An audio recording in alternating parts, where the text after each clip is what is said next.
এই জামাই ষষ্ঠীতে জামাইয়ের পাতে তুলে দিন এইরকম পাকা আমের কালাকাঁদ।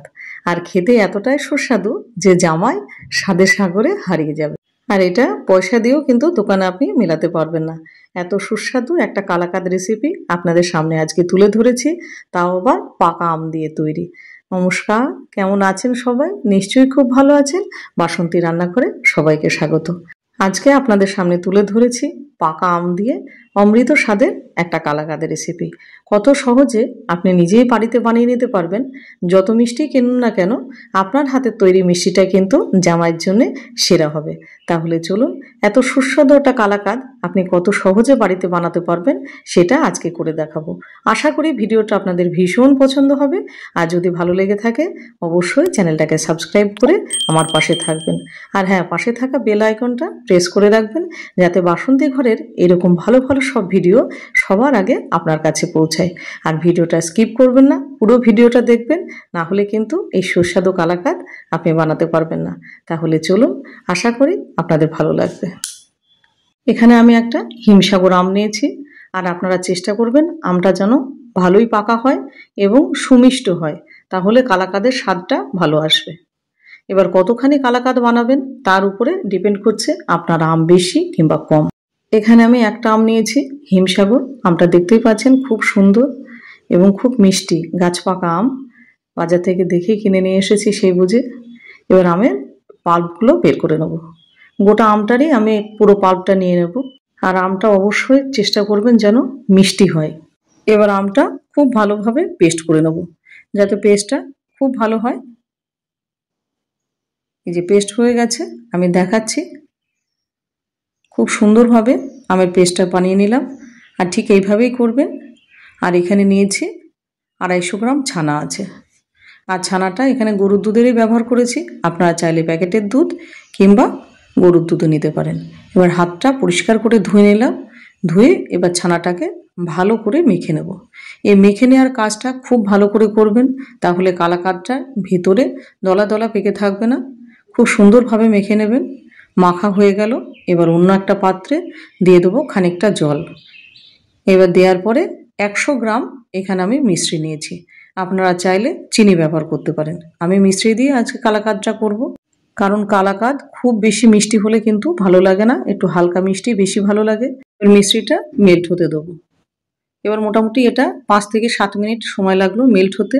মিশ্রিটা মেল্ট হয়ে গেছে খুব ভালো করে, জলের সাথে মিশে গেছে। এবারে দিয়ে দেবো আমের পাল্পটা। এখানে যতটুকু আমি ছানা নিয়েছি ঠিক সেই অনুপাতে আমের পাল্পটা নিচ্ছি।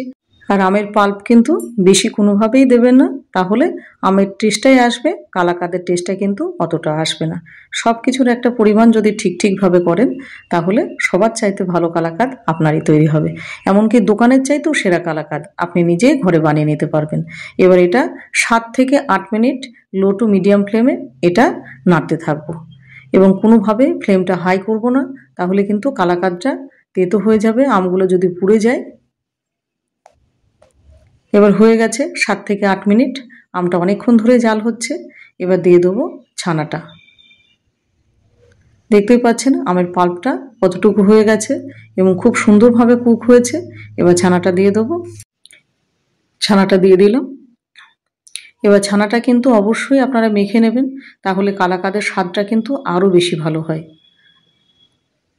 এবার ছানাটা দিয়ে এবার আস্তে আস্তে এটাকে নাড়তে থাকবো। খুব ভালোভাবে এই কাজটা করতে হবে, যাতে আমের পাল্পের সাথে পুরোপুরি ছানাটা খুব সুন্দরভাবে মিশে যায়। ভালো কালাকাঁদ বানাতে গেলে এই ছোট্ট ছোট্ট টিপসগুলো আপনাকে কিন্তু মাথায় রেখে চলতে হবে। আর এই সময় গ্যাসের ফ্লেমটা লো টু মিডিয়াম করা আছে, কোনোভাবে হাই করবেন না। এবার এটা ভালোভাবে মোটামুটি 7 থেকে 8 মিনিট এটা কুক করব। 7 থেকে 8 মিনিট হয়ে গেছে, দেখতেই পাচ্ছেন খুব সুন্দরভাবে এটা মিশে গেছে আমের পাল্পের সাথে ছানাটা, কোনো রকম লাম্পস নেই। আর ঠিক এইভাবে যদি আপনি কালাকাঁদ বানান, তাহলে কোনো রকম আপনার ঝামেলা হবে না। আপনার ঝামেলা ছাড়াই বাড়িতে সুন্দরভাবে এভাবে কালাকাঁদ বানিয়ে নিতে পারবেন। এবার এটা এখনও 5 থেকে 6 মিনিট আমি কুক করব। 5 থেকে 6 মিনিট কুক করা হয়ে গেছে। এবারে দেব 75 গ্রাম গুঁড়ো দুধ। আপনার হাতের কাছে যে গুঁড়ো দুধ থাকবে সেটা দিয়েই আপনি দিতে পারেন। এবার দেওয়ার পরে এটাকে এবার ভালোভাবে মিশিয়ে নেব। আর এটাও খুব ভালোভাবে মেশাতে হবে যাতে ছানার সাথে পুরোপুরি গুঁড়ো দুধটা খুব ভালোভাবে মিশে যায়। আর এই সময় গ্যাসের ফ্লেমটা করে দিতে হবে লো টু মিডিয়ামও করা যাবে না, কেননা লো টু মিডিয়াম করলে নিচে লেগে যাবে, কারণ রান্নাটা অনেকটা এগিয়ে গেছে। এবার দেখতেই পাচ্ছেন কড়াই থেকে খানিকটা ছেড়ে যাচ্ছে। এবার এই সময় দিয়ে দেবো 1 চামচ মেল্টেড বাটার। আপনারা চাইলে এখানে 1 চামচ ঘিও ব্যবহার করতে পারেন, এতে কালাকাঁদের শাইনটা কিন্তু দ্বিগুণ বাড়বে। এবার এইটা ভালো করে মিশিয়ে নেব। আর কালাকাঁদটা দিয়ে খুব সুন্দর একটা গন্ধ বেরোচ্ছে, বাটারের গন্ধ এবং আমের গন্ধ সব মিলে একাকার। ঘর দৌড় কালাকাঁদের গন্ধ কিন্তু মোমো করছে একদম। জামাই ষষ্ঠী যে এসে গেছে সেটা কিন্তু রান্নাঘরটায় জানান দিচ্ছে। এবার এইভাবে নাড়তে নাড়তে কখন বুঝবেন কালাকাঁদটা হয়ে গেছে, দেখতেই পাচ্ছেন কড়াই থেকে যখন দেখবেন এরকম ছেড়ে ছেড়ে যাচ্ছে তখন জানবেন একদম পারফেক্টভাবে কালাকাঁদের পাকটা এসে গেছে। এবার গ্যাসের ফ্লেমটা অফ করে দেবো। আর এরকম একটা থালা কিংবা ডিশ কিংবা ট্রে যাই হোক না কেন আপনার ঘরে যেটা আছে তার উপরে তেল হোক কিংবা ঘি হোক কিংবা বাটার যা কিছু আছে একটুখানি ব্রাশ করে নেবেন। নেয়ার পরে এইবার কালাকাঁদটা দিয়ে দেবেন। কালাকাঁদটা দেওয়ার পরে একটা খুন্তিই হোক বা স্প্যাচুলাই হোক যা দিয়ে এবার মোটামুটি এটা গরম অবস্থাতে ড্রেসিং করে দেবেন, না হলে ঠান্ডা হয়ে গেলে এটা কিন্তু এরকম আর করা যাবে না। এবার আমাদের ড্রেসিংটা হয়ে গেছে। এবার উপর থেকে দিয়ে দেবো একটুখানি পেস্তা। যদি আপনাদের ঘরে থাকে তবে দেবেন, যদি না থাকে তাহলে কোনো ব্যাপার না। আর এতে করে কোনো স্বাদের হেরফের হবে না, জাস্ট একটুখানি প্রেজেন্টেশন। জামাই আসবে বলে কথা, একটুখানি রাজকীয় প্রেজেন্টেশন তো দরকারই দরকার। জামাই বলে কথা, জামাই ষষ্ঠী বলে কথা। এবার এটা হয়ে গেছে। এবার এটা মোটামুটি আধ ঘন্টা মতো আমি সেট হতে দেবো, তারপরেই কিন্তু কালাকাঁদটা আপনি কাটবেন।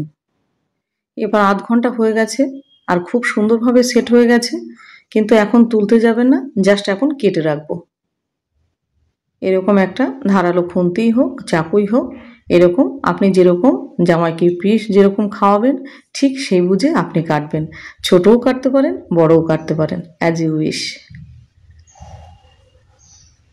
এবার এটা সুন্দরভাবে আমি ঠিক মোটামুটি একটা স্ট্যান্ডার্ড সাইজভাবে কেটেছি, যাতে দোকানে যেরকম কালাকাঁদ হয় সেরকমভাবে এটা কেটেছি। এবার এটা কাটা হয়ে গেলে আমি এটা মোটামুটি 1 ঘন্টার জন্য এটা সেট হতে দেবো। এখন কোনোভাবেই তুলতে যাবেন না। 1 ঘন্টা পরে ফিরে আসলাম আপনাদের সামনে, আর খুব সুন্দরভাবে সেট হয়ে গেছে, দেখতেই পাচ্ছেন।